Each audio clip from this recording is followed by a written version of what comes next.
चलिए, सबको स्क्रीन दिख रहा है मेरा? जी सर। ओके। क्वेश्चन नंबर 30 तक कल हम लोग कर लिए थे, अब 31 से बढ़ते हैं। ठीक है, क्या है क्वेश्चन? देखिए, क्वेश्चन में है आपका कि हाँ, क्वेश्चन में क्या कह रहा है, क्वेश्चन देखते हैं 31। निम्नलिखित में से कौन सा ऑनलाइन भुगतान का एप्लीकेशन नहीं है? ये क्वेश्चन कल भी डिस्कस हुआ था। सही जवाब क्या है? इंस्टाग्राम। ठीक है, हाँ बोलिए। 35 तक हो गया था सर। कहाँ तक हो गया था? 35 तक। 35 तक, ओके। चलिए 35 तक हो गया था, 36 से चलते हैं। चलिए कोई नहीं, ठीक है। चलिए क्वेश्चन सुनिएगा। इनमें से कौन सी परिस्थितियां दर्शाती है कि लोग एक टीम के रूप में मिलकर अच्छा काम कर रहे हैं? ऑप्शन क्या क्या है? सभी आपस में चर्चा किए बिना काम कर रहे, दो लोग आपस में बहस कर रहे, एक ही व्यक्ति बिना टीम सदस्यों की मदद से सारा काम कर रहा, या फिर ऐसा समूह जो विचारों का आदान प्रदान कर रहा। तो बिल्कुल सही जवाब है। कोई भी टीम में जो भी उसके मेंबर्स होंगे, उस मेंबर्स का मान लीजिए सारा बात सभी लोग सुनेंगे, तभी क्या होगा? अच्छा रिजल्ट मिलेगा, अच्छा आउटपुट मिलेगा, काम बढ़िया होगा। समझ गए? तो आपका 36 का डी सही जवाब है। Question number 37। निम्नलिखित में से कौन सा कार्यस्थल में आवश्यक मानव संसाधन कौशल है? आवश्यक मानव संसाधन कौशल मतलब जो आदमी के अंदर जो स्किल्स होना चाहिए वर्क प्लेस पर, वो कौन सा होना चाहिए? तो ऑप्शन देख लेते हैं। ड्राइविंग स्किल्स, टेक्निकल स्किल्स, या अकेले काम करना, या दयालु होना और सुनना। तो बिल्कुल सही है कि जो आदमी, जब हम लोग क्या करते हैं, एक जगह सभी लोग काम करते हैं तो सबों को कुछ ना कुछ सबसे काम पड़ता ही है। ठीक है, तो क्या करना चाहिए? काइंड हार्ट होना चाहिए। कोई अगर मान लीजिए कुछ मदद मांग रहा है, उसको मदद कीजिए, और दूसरे की बातों को भी सुनना चाहिए। ये नहीं कि खाली अपना ही बात बोलिएगा और दूसरे का नहीं सुनिएगा, ऐसा नहीं होना चाहिए। तो आपका 37 का जो है डी नंबर सही जवाब हुआ। चलिए क्वेश्चन नंबर 38। कोविड के बाद कार्यस्थलों में क्या बदलाव आया है? तो ऑप्शंस में है आमने सामने और घर से काम करने का मिश्रण, नौकरी के अवसर कम हो गए हैं, कार्य घंटों में लचीलापन बिल्कुल नहीं है, टेक्नोलॉजी पर कोई फोकस नहीं है। देखिए, जब कोविड आया ना, तो कोविड के बाद जो है आप देखे होंगे कि वर्क फ्रॉम होम बहुत मिलने लगा लोगों को, कि चलिए ठीक है आप घर से काम कीजिए, यहाँ आने की, ऑफिस आने की आवश्यकता नहीं है। क्यों भाई? क्योंकि कोविड फैल जाएगा। डिस्टेंस बोला गया कि भाई कम से कम जो है एक मिनिमल डिस्टेंस होना चाहिए, ताकि जो है लोगों के बीच में कोविड का स्प्रेड नहीं हो। इस कारण से क्या कहा गया कि भाई घर से काम करिए, या फिर मान लीजिए ऑनलाइन मीटिंग के साथ ऑनलाइन मीटिंग होने लगे। ऑनलाइन जो है लोग क्या करने लगे, जैसे अभी हम लोग बात कर रहे हैं, पढ़ा रहे हैं आप, उसी तरह से मीटिंग में मान लीजिए ऑन करके, और सारे को क्या करना था कि जो भी एम्प्लॉयज़ थे वो मान लीजिए आराम से बैठ करके ऑनलाइन जो है वो भी अपना जो काम होता था वो करते थे। मैनेजर को कुछ अगर पूछना होता था तो मैनेजर क्या करता था, मैनेजर जो है उससे क्वेश्चंस पूछ सकता था। तो इसी प्रकार से कोविड के बाद का जो समय हुआ, वहाँ भी आज के डेट में भी बहुत सारे ऐसे ऐसे क्या है ऑफिसेज हैं जो वर्क फ्रॉम होम अलाउ किए हुए हैं। ठीक है, कि आप घर से ही काम कीजिए, जो प्रोजेक्ट होता है प्रोजेक्ट दे देता है, बाकी लोग क्या करते हैं, घर से ही काम करते हैं। तो ये सही जवाब है, आमने सामने और घर से काम करने का मिश्रण। चलिए आगे बढ़ते हैं। Question number 39। क्या जवाब है? इस क्वेश्चन क्या है sir? There are many dos and don'ts to be dash while preparing for या अटेंडिंग एन डैश। ठीक है, there are many dos and don't to be. Dos and don't मतलब, डूज एंड डोंट का क्या मतलब होता है?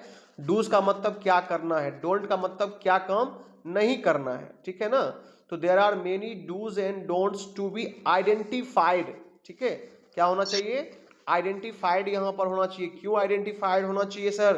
तो टू बी जब लग गया, ठीक है ना, अगर टू सिर्फ रहता बी नहीं लगता, तो सॉरी ध्यान दीजिएगा, अगर सिर्फ बी रहता और टू नहीं लगता, ठीक है ना, ध्यान समझिएगा इस चीज को आप लोग। There are many dos and don'ts to be है, अगर यहां पर हम लोग क्या करेंगे, टू तक रखेंगे, बी को यहां से हटा देंगे, तो टू के बाद कभी भी क्या लगता है सर? तो V1 लगता है। There are many dos and don'ts to identify होता है, लेकिन चूंकि यहाँ पर टू बी लग गया इसलिए अब जब भी बात होगी तो किस में बात होगी, तो सर V2 के सेंस में बात होगी। आइडेंटिफाई का क्या होता है, V2 आइडेंटिफाइड होता है। या फिर मान लीजिए अगर V3 के फॉर्म में भी सोचेंगे तो आइडेंटिफाइड ही होगा, यानी कि आइडेंटिफाई नहीं हो सकता है सर, ये चीज क्लियर हो गया। ठीक है, there are many dos and don'ts to be identified. ठीक है, सी नंबर में आपका जवाब है आइडेंटिफाइड। और फिर क्या है, वाइल प्रिपेयरिंग फॉर या अटेंडिंग एन क्या चीज, इंटरव्यू, की बहुत सारे अच्छे और डूज एंड डोंट्स मतलब क्या काम करना है और क्या काम नहीं करना है जब हम लोग क्या करते हैं, प्रिपेयर करते हैं या फिर हम लोग इंटरव्यू को अटेंड करते हैं, तो उसमें बहुत सारे काम को करना होता है, बहुत सारे काम नहीं करना होता है। मतलब डूज एंड डोंट्स का यही मतलब है। अभी जैसे मान लीजिए आप इंटरव्यू में गए, इंटरव्यू में आप ट्राउजर और टी शर्ट पहन के चले जाइएगा तो चलेगा, नहीं चलेगा। तो क्या करना चाहिए, तो फॉर्मल ड्रेस पहनना चाहिए, अच्छे से क्रीचदार कपड़े पहनिए, जूता पहनिए, है ना, दाढ़ी वगैरह बढ़ाए हुए हैं, दाढ़ी सेव कीजिए, बाल बनाइए अच्छे से, तब जा करके आपको इंटरव्यू में जाना चाहिए। तो यही क्वेश्चन आपसे कह रहा है कि there are many dos and don'ts to be dash while preparing for या अटेंडिंग एंड डैश। तो there are many dos and don'ts to be identified. ठीक है, और while preparing for attending an interview, यानी कि सी नंबर आपका सही जवाब हो गया। चलिए आगे बढ़ते हैं। आपके YouTube वीडियो पर आने वाली टिप्पणियों का जवाब देने का कारण यह है कि जैसे मान लीजिए कि हम ही आज मान लीजिए वीडियो डाल रहे हैं, ठीक है ना, तो हमारा वीडियो अगर बच्चों को पसंद आएगा तो बच्चे क्या करेंगे, उसमें जुड़ेंगे, जुड़ के पढ़ेंगे उसको, ठीक है ना। तो जब अब यहाँ पर क्या है, देखिए आपके YouTube वीडियो पर आने वाली टिप्पणियों का जवाब देने, अब जैसे मान लीजिए कुछ कमेंट्स होता है, तो कमेंट्स में अगर मान लीजिए कि बच्चा कोई कमेंट किया कि सर इस क्वेश्चन को नहीं समझिए, क्वेश्चन समझ में नहीं आया, या फिर इसमें सर ये पूछना है सर, तो अगर हम उसका जवाब देते हैं तो क्या होता है ना कि बच्चा को भी लगता है कि चलो भाई सर को बोलते हैं, सर रिस्पॉन्स करते हैं हमारी बातों का। तो वही चीज होता है कि जो दर्शक होते हैं उसके साथ क्या होता है, जुड़ाव महसूस होता है कि भाई दर्शकों को लगता है कि भाई हम तो जब जुड़े हुए हैं, कुछ भी सवाल करेंगे तो सर हमको जवाब दे ही देंगे, तो कनेक्टेड हो जाता है आदमी, ठीक है ना। और अगर क्या होगा, हम YouTube का वीडियो खाली डाल दिए, अपना वहाँ पर कमेंट पे कमेंट हो रहा है, कुछ रिस्पॉन्डे नहीं कर रहे हैं, तो फिर क्या होगा कि लोग को लगेगा दूर कुछ सुनने ही वाला कोई नहीं है, तो फिर हमारा वीडियो हो सकता है देखना वो छोड़ देगा, है ना। तो यही कहता है कि आपके YouTube वीडियो पर आने वाली टिप्पणियों का जवाब देने का कारण यह है कि दर्शकों को जुड़ाव महसूस कराएं, मतलब दर्शक आपसे जुड़ जाएं। अब बताइए यहां तक में कोई दिक्कत है, इस तीनों क्वेश्चन, चारों क्वेश्चन में तो हमको बता दीजिए जल्दी से। यहाँ 36, 37, 38, 39, 40 तक में कोई दिक्कत?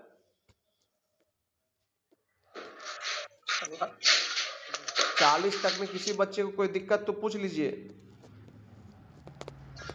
चलिए कोई दिक्कत नहीं है, ठीक है। क्वेश्चन नंबर 41, जिस संगठन में सभी कर्मचारी कुशल हो और व्यवस्थित रूप से काम कर रहे हो उसका परिणाम क्या होगा, स्वाभाविक है भाई, कुशल होंगे और व्यवस्थित रूप से काम करेंगे तो रिजल्ट अच्छा ही आएगा, मतलब काम कम होगा नहीं होगा, भ्रम नहीं होगा, संगठन के लिए नुकसान नहीं होगा, उत्पादन और लाभ में वृद्धि होगी। बिल्कुल सही जवाब है आपका। क्वेश्चन नंबर 42, आपसे अनुरोध है कि दिए गए कार्य को सोमवार तक पूरा करें, यह डैश प्रकार का उदाहरण है। देखिए आप मान लिया जाए कोई एम्प्लॉय हमारे हैं, हमने उनको कहा कि आप ये काम मंडे तक कर लीजिएगा, ठीक है।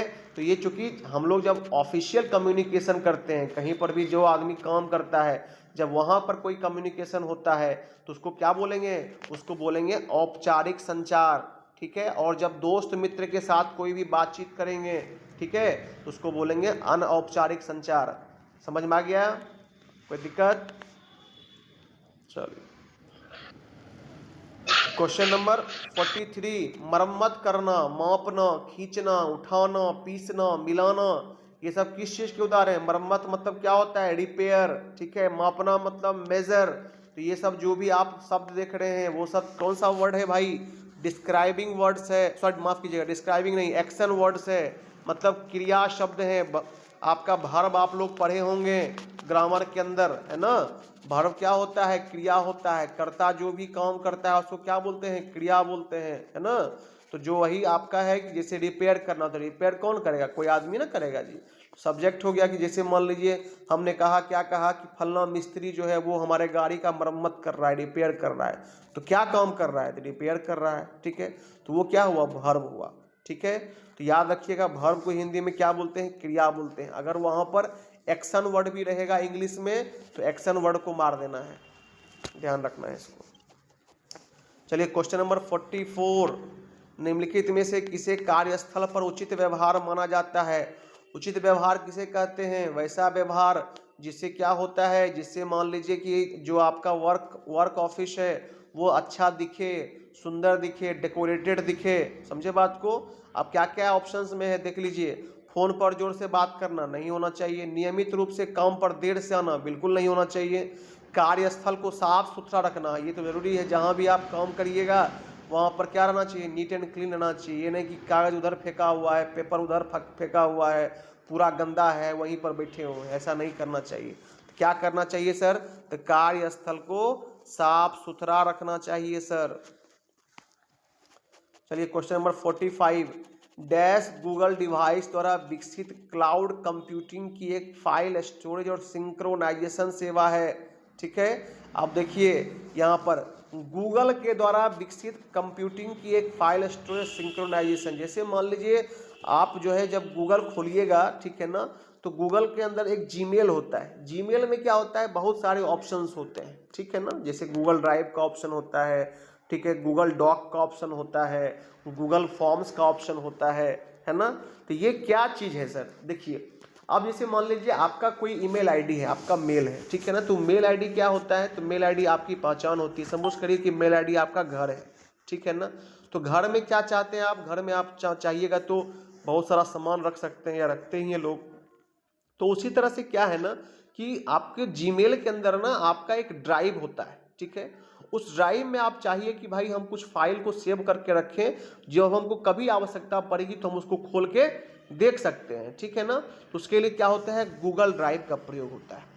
गूगल ड्राइव में आप इतना भी फाइल मान लीजिए सेव करके रखना चाहिएगा ना, उसको आप इत्मीनान से रख सकते हैं। और जब उसको फिर आप खोलिएगा, अगर आपका नेट ऑन है तो हमेशा वो आपको दिखा देगा कि भाई आपका ये फाइल यहाँ पर सेव है। पहले क्या है, आप जैसे मान लीजिए लोग पेन ड्राइव में भी सेव रखता है। तो पेन ड्राइव तो मान लीजिए ऑफलाइन डिवाइस है। अब पेन ड्राइव हम मान लीजिए आज दिन भर काम किए, पेन ड्राइव में उस चीज़ को डाल दिए, और क्या हुआ, घर ले जाना उसको भूल गए। घर में भी कुछ प्रोजेक्ट हमको करना था, तो क्या होगा?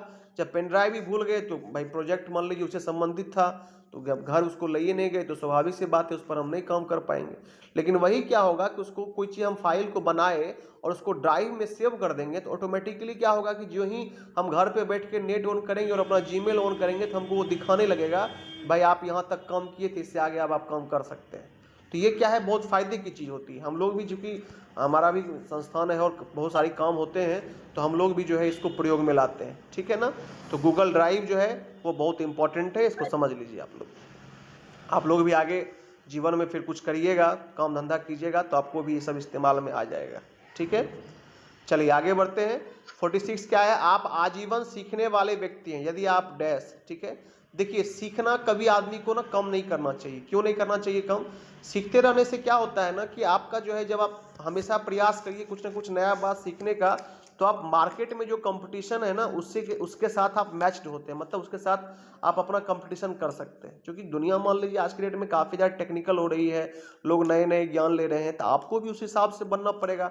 जो भी आप काम कर रहे हैं, मान लीजिए आज हम आईटीआई कॉलेज में ही आईटीआई कॉलेज खोले हुए हैं, आईटीआई कॉलेज का काम कर रहे हैं, ठीक है ना। तो आईटीआई कॉलेज से संबंधित जो भी नए नए काम होते हैं उसको हमको सीखना होता है। नहीं सीखेंगे तो क्या होगा? हमारे बच्चे का मान लीजिए आज की डेट में सपोज करिए, पहले की डेट में क्या होता था, ऑफलाइन फॉर्म भराता था, सारा चीज़ ऑफलाइन था। हम लोग जो है फॉर्म भरते थे जाकर के यहाँ पर सरकारी आईटीआई में या फिर पटना में जाके जमा करते थे, ऑफलाइन ही सब कुछ होता था। लेकिन आज की डेट में क्या हो गया? ऑनलाइन हो गया सब कुछ। एक डेट होता है, उस डेट के अंदर हम लोग को सारा काम करना होता है। नहीं करेंगे तो ना बच्चा का फॉर्म भराएगा, ना बच्चा का मान लीजिए रजिस्ट्रेशन होगा, है ना। और फिर क्या होगा? तो बच्चा जब हमसे पूछेगा कि सर मेरा फॉर्म भराया, मेरा रजिस्ट्रेशन हुआ, तो हम क्या बोलेंगे कि नहीं हो पाया। तो हमारे यहाँ बच्चा एडमिशन लेगा? नहीं लेगा, है ना। तो ये चीज़ है। तो समय के साथ क्या होता है, सब कुछ करना पड़ता है। अगर आप समय के साथ नहीं चलिएगा, नहीं सीखिएगा चीज़ों को, तो फिर आप दुनिया से पीछे रह जाइएगा। और कंपटीशन का मार्केट है, स्वाभाविक सी बात है कि आपकी जगह कोई और ले लेगा, ठीक है ना। तो इसलिए क्या करना चाहिए, हमेशा कुछ ना कुछ नया सीखते रहना चाहिए। तो आप आजीवन सीखने वाले व्यक्ति यदि आप क्या करेंगे, अपना ज्ञान बढ़ाते रहेंगे और उसमें वृद्धि करते रहेंगे। ये जवाब सही हो गया। चलिए अगला क्वेश्चन 47, एक अच्छा रेज्यूमे में जांचने योग्य महत्वपूर्ण कारक क्या होता है। देखिए अच्छा रेज्यूमे क्या होता है, अच्छा रेज्यूमे क्या होता है, कल भी मैंने बताया था, आपका बायोडेटा। जैसे मान लीजिए आपने कोई पढ़ाई की, तो पढ़ाई करने के बाद क्या है, पढ़ाई करने के बाद आपको नौकरी की जरूरत पड़ती है, कहीं आप इंटरव्यू देने के लिए जाते हैं, तो इंटरव्यू देने में क्या होता है, इंटरव्यू देने में आपको अपना रेज्यूमे पहले देना पड़ता है।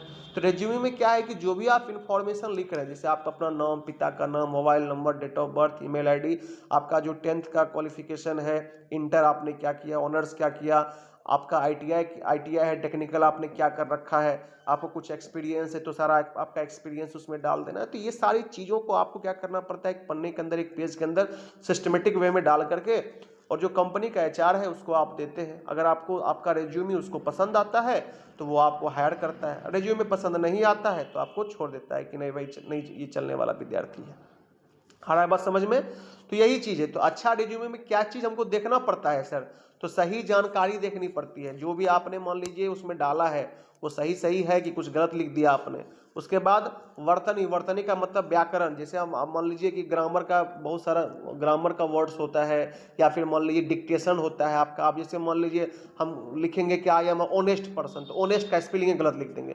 पर्सन को मान लीजिए पर्सन में PER लिख के एस छोड़ दिए, परन हो गया, समझ रहे बात को। तो ये सारी चीज़ें आपको देखनी पड़ती है।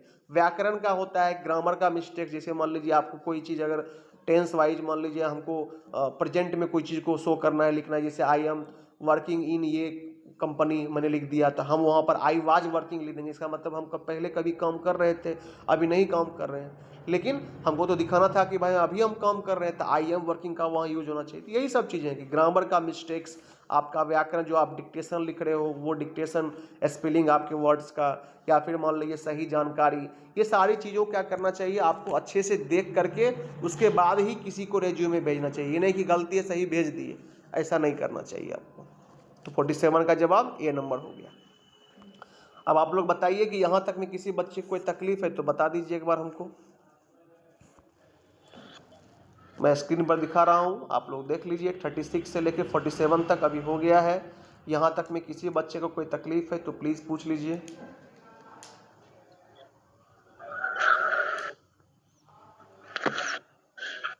पूछना है किसी को कुछ? नहीं, सबको आ गया, बहुत बढ़िया। चलो आगे बढ़ते हैं। 48, यदि किसी टीम के सदस्यों के विचार भिन्न हो और असहमत हो तो क्या करना चाहिए। कल भी चर्चा किए थे हम लोग इसमें कि आपको क्या करना चाहिए, चर्चा कीजिए और ऐसा विचार लाइए जिसपे सबकी सहमति हो जाए। समझ गए बात। ये नहीं है कि भाई हम जो कह दिए वही सही, नहीं।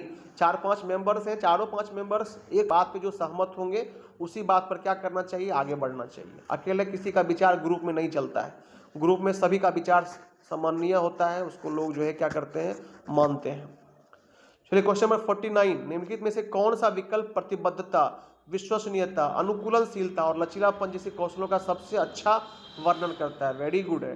देखिए कौन सा विकल्प है जिसमें प्रतिबद्धता मतलब काम के प्रति आप लगनशील हैं, काम आपको एकदम लगन के साथ करते हैं। विश्वसनीयता मतलब आपके ऊपर कोई विश्वास कर सकता है काम, अगर आप काम कर रहे हैं तो लोग को ये लगता है कि फलना आदमी गलत काम नहीं करेगा। अनुकूलनशीलता, अनुकूलनशीलता का मतलब जहाँ भी आप काम करने के लिए गए उसी के मुताबिक ढल गए। ये नहीं कि भाई हमको अगर ये चीज़ नहीं आ रहा है तो हम नहीं सीखेंगे, नहीं, ऐसा नहीं।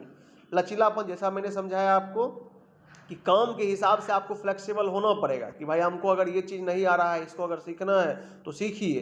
ये नहीं कहिए कि नहीं हम सीखबे नहीं करेंगे।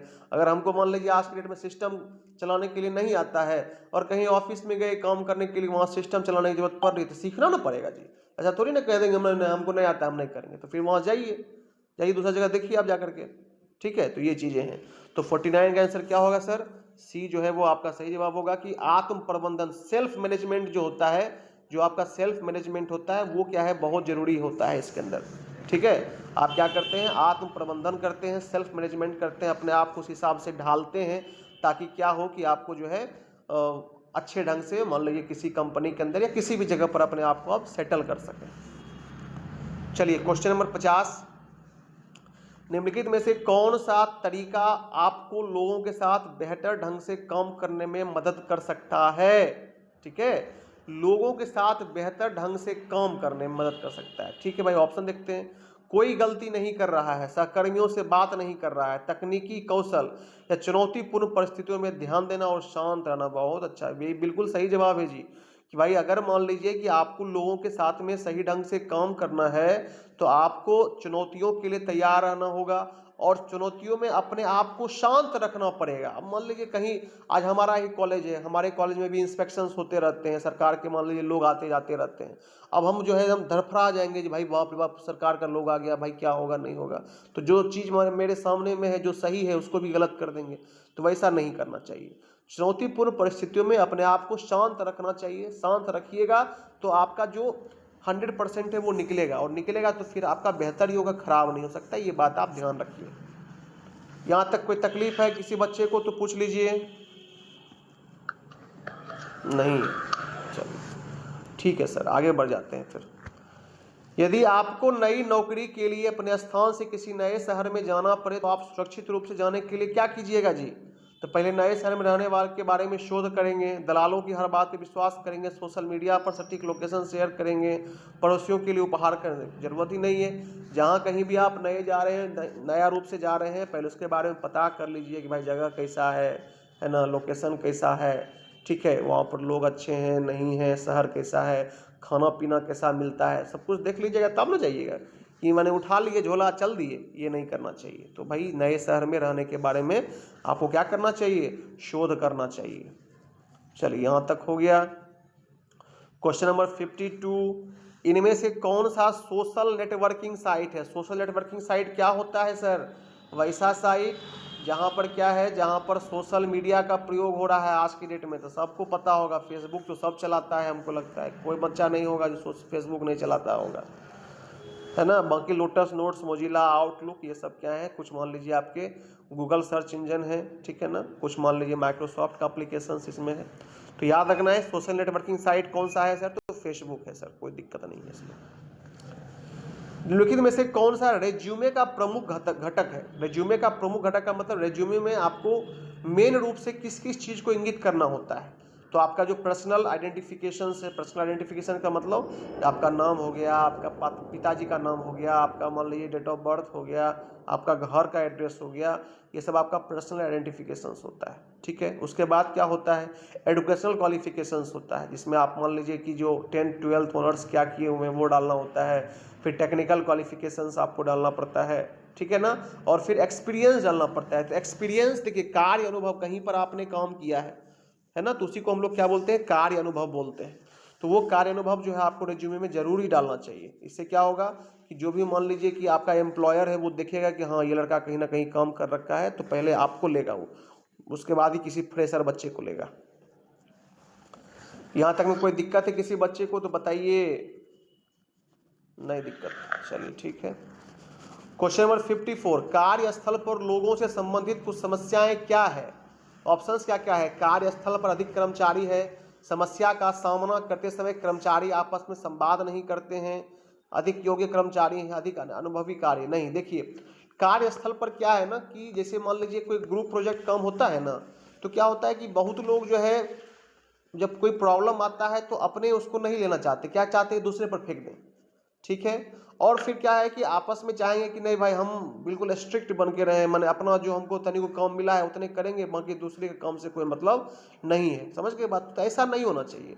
जो भी मान लीजिए दिक्कतें हैं, चूंकि आप जब टीम में काम करते हैं तो सबको मिल के करना पड़ता है। आप सोचिए कि अकेले कोई आदमी है वो करेगा, बाकी हम लोग जो है बैठ के खाली चाय पियेंगे, मतलब बातचीत करेंगे, तो फिर नहीं चलेगा उसमें। तो क्या करना चाहिए सर? तो समस्या का सामना करते समय आपस में संवाद नहीं करते हैं, ये सही जवाब है इसमें। कि कार्यस्थल पे बहुत ऐसी दिक्कतें होती हैं कि लोग ग्रुप में काम करते हैं और आपस में बात नहीं करते हैं, बस उनको जो काम मिला उतना काम किए, बात खत्म। नहीं, ऐसा नहीं होता है। क्योंकि जब चैलेंज, जब प्रोजेक्ट एक मिला है तो चैलेंजेस जो भी आएगा उस सबको आपस में बांट के ही खत्म करना पड़ेगा। ये नहीं कि वो करेगा हम उसको नहीं, हम नहीं देखेंगे, ऐसा नहीं हो सकता है।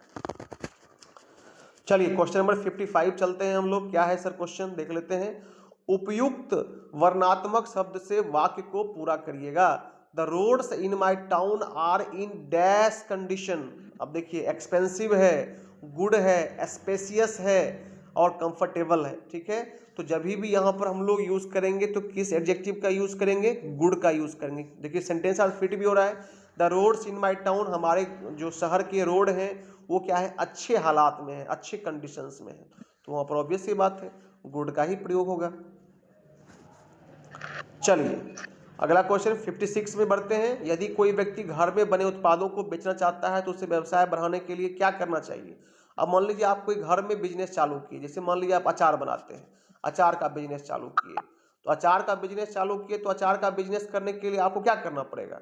तो मान लीजिए हम तो चूंकि मैन्युफैक्चरर हैं तो हम मैन्युफैक्चरिंग तो अचार का कर लिए। अब दुकानदार को मान लीजिए ढूंढेंगे, ठीक है, और दुकानदार को उसके साथ बिजनेस करने का उसको देंगे कि भाई लो ये एक बोयम 1 किलो का है, मान लीजिए आपका जो है खर्च बनाने में लगा सपोज 50 रुपया, तो आप उसको कह दिए कि तुमको हम 65 रुपया में देंगे, अपना 15 रुपया मान लीजिए कि कमीशन जो प्रॉफिट होता है वो लीजिए, 65 में उसको दे दीजिए। अगर वो मान लीजिए बात बन गया तो अपना फिर वो 10-5 रुपया बढ़ा के बेचेगा, तो इससे क्या होगा कि आपका बिजनेस बढ़ेगा। का मतलब क्या करना चाहिए सर? दुकानदार को ढूंढिए और उसके साथ क्या कर रही है? बिजनेस रिलेशंस बनाइए, यानी कि आपका सी नंबर जो है वो सही जवाब है। चलिए आगे बढ़ते हैं। अपने कैरियर की वृद्धि और स्थिरता के लिए क्या आवश्यक होता है? डिग्री, अवसर, नए कौशल का निर्माण करना या अच्छा व्यवहार। तो क्या जरूरत होगा सर? अपने कैरियर की वृद्धि के लिए नए कौशल का निर्माण करना चाहिए। बिल्कुल सही बात है, नया नया स्किल्स हमेशा सीखते रहिए। बिल्कुल स्ट्रिक्ट हो जाइएगा, नहीं हमको इससे ज़्यादा सीखने की जरूरत नहीं है, हम अब भगवान हो गए, हमको सब आ गया, तो फिर भाई आपका पतन चालू हो जाएगा, सीधा समझ लीजिए। ठीक है ना? तो क्या प्रयास करना चाहिए सर? बिल्कुल नई नई बातों को सीखिए, जिसमें लग रहा है आपको कि भाई इस चीज़ का ज़रूरत हमको इस काम में पड़ेगा, उसको सीखते रहिए। यहाँ तक कोई दिक्कत है तो बताइए। कोई दिक्कत नहीं है। चलिए क्वेश्चन नंबर 58। एक व्यवसाय की तरह सोचने का क्या अर्थ होता है जी? समस्याओं को सुलझाने योग्य चीजों के रूप में देखना, नई चीजों को आजमाने से डरना, बदलाव पसंद नहीं करना, सिर्फ पैसों के बारे में सोचना नहीं। जो भी मान लीजिए व्यवसायी होता है ना, व्यवसायी इन्वेस्ट करने से नहीं डरता है। हाँ, लेकिन इन्वेस्ट करने में भी वैसा नहीं है कि मतलब कुछ भी कर देगा। इन्वेस्ट करने में वो आगे पीछे देख लेता है कि भाई क्या लगाएंगे, क्या मिलेगा, ये सब चीज़ों के बारे में सोच लेता है वो। ठीक है, तो वही चीज़ें हैं। व्यवसाय कैसे सोचता है? कि समस्या को सुलझाने योग्य चीज़ों के रूप में देखना। अगर कोई प्रॉब्लम हमारे पास आएगा, उस प्रॉब्लम को हम सॉल्व कर सकते हैं, है ना। इन्वेस्टमेंट या बिजनेस लोग करता है तो बिजनेस करने के लिए क्या क्या होना चाहिए? तो सबसे पहले तो आपको एक प्लान होना चाहिए कि अगर ये बिजनेस हम स्टार्ट कर रहे हैं तो इस बिजनेस में क्या इन्वेस्टमेंट आएगा, कितना मान लीजिए आपका मैन्युफैक्चरिंग कॉस्ट है, मशीन का क्या कॉस्ट पड़ेगा, अगर मान लीजिए रेंटेड बिल्डिंग है तो रेंट कितना आएगा, बिजली बिल कितना आएगा, ठीक है, स्टाफ को कितना पेमेंट देना पड़ेगा, ये सारी चीज़ों को आपको देखना होता है। उसके हिसाब से ही आप बिजनेस स्टार्ट करते हैं। समझ गए बात को? तो ये चीज़ें हैं।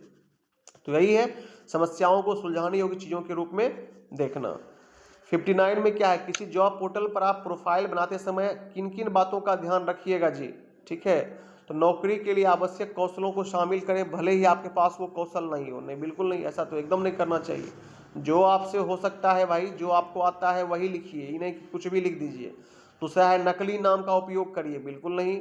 हमेशा सच बोलिए, एकदम सही बात, सच तो बोलना ही चाहिए। सच नहीं बोलिएगा सर तो फिर क्या होगा ना कि भाई कंपनी मान लीजिए आप कह दिए, क्या आपको मान लीजिए कि MS ऑफिस तक MS वर्ड का ही ज्ञान है, MS एक्सेल का ज्ञान नहीं, आप लिख दिए कि हमको जो है MS एक्सेल भी आता है।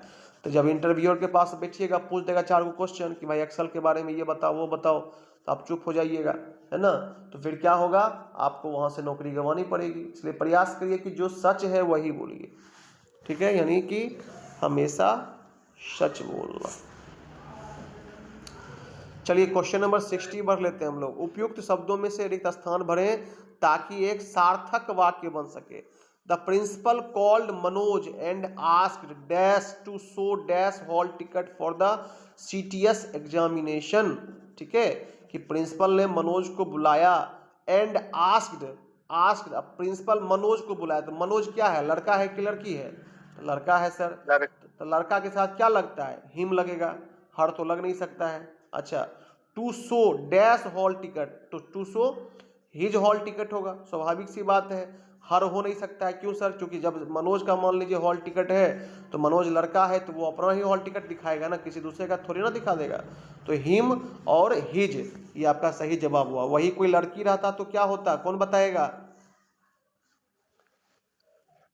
कोई लड़की का रहता लड़की तो क्या क्या होता होता? हर और ही। हर और हर्ष होता, ठीक है। HER है, जैसे हर हिज और लगा हुआ है ना उसी तरह से हर्ष हो जाता है। HER हर होता, हर्ष हो जाता, हर्ष। HERS। चलिए आगे बढ़ते हैं। 61, एक रेज्यूमे कैसा होना चाहिए जी?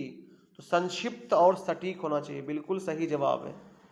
और बहुत ही क्वेश्चन पूछा हुआ है, बहुत बार रिपीट मारा हुआ क्वेश्चन है ये, ठीक है। कि एक रेज्यूमे कैसा होना चाहिए? संक्षिप्त होना चाहिए, सटीक होना चाहिए। चलिए आगे बढ़ते हैं। क्वेश्चन नंबर 62, यदि डिजाइन थिंकिंग का आपका पहला डिजाइन काम नहीं करता है तो आप क्या करेंगे? जैसे मान लीजिए कोई आप डिजाइन बनाए और डिजाइन मान लीजिए लोग को पसंद नहीं पड़ेगा तो क्या कीजिएगा जी? तो लोग से रिएक्शन लीजिएगा कि भाई पसंद पड़ा तो नहीं पसंद पड़ा, क्यों पसंद नहीं पड़ा, तो ये कारण था इसलिए नहीं पसंद पड़ा, तो आप उसको सुधार कीजिएगा कि हाँ ठीक है चलिए आप जो भी चीज़ बताए उसको क्या करना है, अगली बार उसको सुधारने का प्रयास कर देना है। तो प्रतिक्रिया मांगे और सुधार करने का प्रयास करें, यानी 62 का सी जो है आपका सही जवाब हो गया। अब बताइए यहाँ तक कोई दिक्कत है? चलिए आगे बढ़ते हैं फिर। निम्नलिखित में से कौन सा नियमित गैर ऐप आधारित गिग इकोनॉमी नौकरी का अवसर है? अब गिग इकोनॉमी क्या होता है पहले तो ये समझ लीजिए। गिग इकोनॉमी का मतलब होता है वैसी इकोनॉमी जिसमें आपको परमानेंट काम करने की जरूरत नहीं है।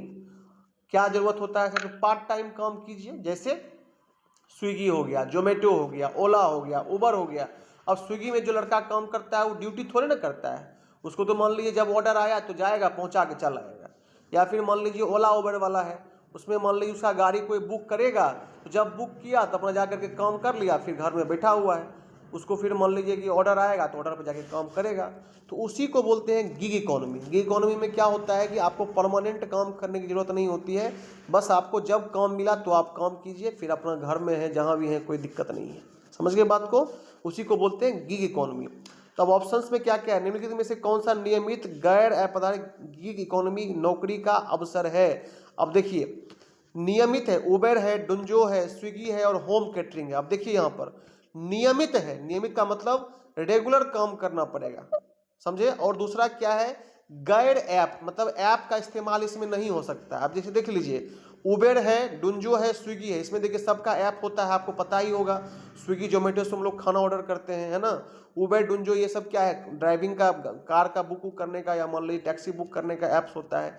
लेकिन होम कैटरिंग क्या है? घर में ही खाना बनाए और फिर इसको जो है हम लोग भिजवाए, है ना। तो वो तो ऐप से नहीं चलता है ना, कैसे चलता है? मान लीजिए आपका जो लड़का होगा उसको खाना बनाइए, बोलिए उस आदमी को जा करके दे के चले आओ, ठीक है। तो आप आपका लड़का जाएगा वहाँ जा करके दे के चला जाएगा। तो यहाँ पर क्या है? रेगुलर लोग की भी जरूरत पड़ती है आपको, मतलब एक लोग भी चाहिए परमानेंट आपके घर में रहना चाहिए कि जब भी कोई ऑर्डर आया तो उसको जल्दी जल्दी बुला करके आप भेजते हैं। ऐप के थ्रू ये चीज़ें नहीं चलती है। तो वही ऑप्शन पूछ रहा है कि गैर ऐप है, मतलब ऐप का यूज जिसमें नहीं करना है। तो होम कैटरिंग है, इसमें ऐप का यूज नहीं होगा। ये क्या होगा? कॉल टू कॉल होगा। जैसे मान लीजिए आपको कोई कहा कि मेरे लिए एक प्लेट जो है चाउमीन बना दो, आप चाउमीन बनाए उसको फिर लड़का के थ्रू भिजवाए, तो ऐप के थ्रू नहीं हुआ ना वो चीज़, वो तो डायरेक्ट हो गया। तो वही चीज़ क्वेश्चन कर रहा है। Question number 64, skill India digital का क्या है भाई? स्किल इंडिया डिजिटल क्या है? तो एक व्यापार का नाम है, सीखने और करियर संसाधनों के लिए एक मंच है, एक डिजिटल मूवी है या केंद्रीय सरकारी कार्यालय है? तो क्या है सर?